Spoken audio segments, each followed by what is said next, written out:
Greetings one, greetings all. The mind is a very strange organ. It can make the body do all sorts of things, sometimes for good and sometimes for bad.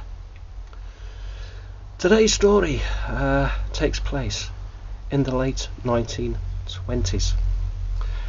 It involves a psychologist, a student of what was then the new art of psychology.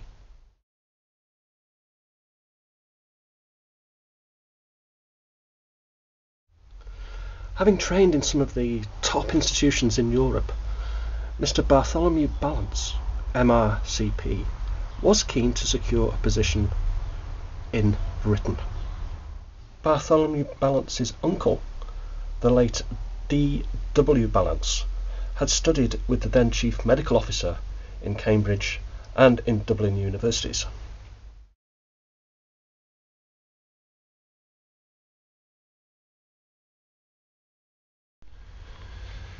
Bartholomew arrived at Denbigh hoping to secure a position at the North Wales Hospital and presented his credentials and his qualifications gained overseas to the Chief Medical Officer. Back in the day, any qualifications from beyond Dover were basically considered useless, and those were hastily pushed to one side. However, as the Chief Med did know D.W. Balance, Bartholomew was offered a position in the Denbigh Hospital. Bartholomew quickly set up his own clinic on the Gwynfryn site. He was convinced that the brain, the human brain, could control all aspects of the human body. He believed, like many overseas believed, that take away the symptoms, take away the physical symptoms of mental illness, and the mental illness evaporates into thin air. He was going to put his beliefs to the test.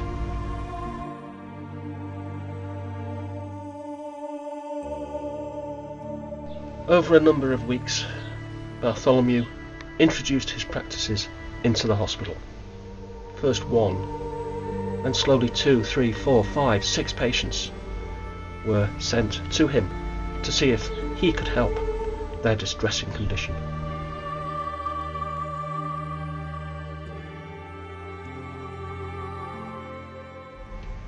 Bartholomew's final patient, Douglas C. Morgan, from Scotland, arrived just before Christmas, just before the holidays were about to begin. The patient Morgan had a severe nervous neurosis, which made him shake, which made his heart pump, which made him sweat.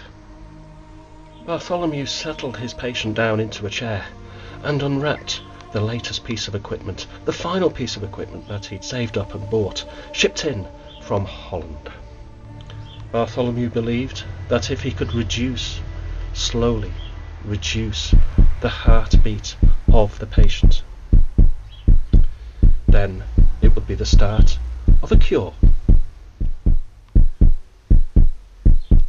This piece of equipment was the Utrecht echocardiometer. It played into the room the sound of a beating heart. Bartholomew's theory was that by playing the beating heart sound over and over, the mind of Douglas would absorb the sound, and his own heart would match the beat, thereby reducing the symptom, and thereby going some way to curing his awful illness. Douglas fidgeted nervously as he saw the psychologist reach over and switch on the machine. A steady beat, steady heartbeat resounded around him.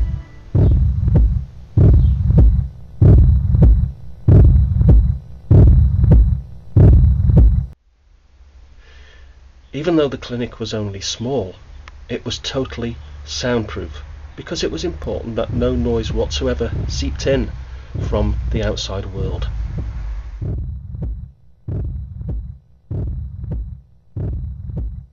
Some time later, a young attendant was passing by the clinic. He thought he saw an arm, A face! At the window! Yelling! But he heard nothing.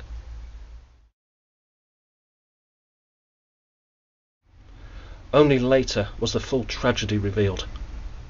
The door was burst down by 3 burly attendants, and both men were found, the stricken look of horror on their faces, within the sound, the booming sound of a beating heart. Is the mind so powerful that it can affect your very heart? Sometimes on a lonely, crisp winter's night, when all is still, as you pass the Gwynfryn site, maybe you, if you listen close enough, can hear the muffled sound of a beating heart.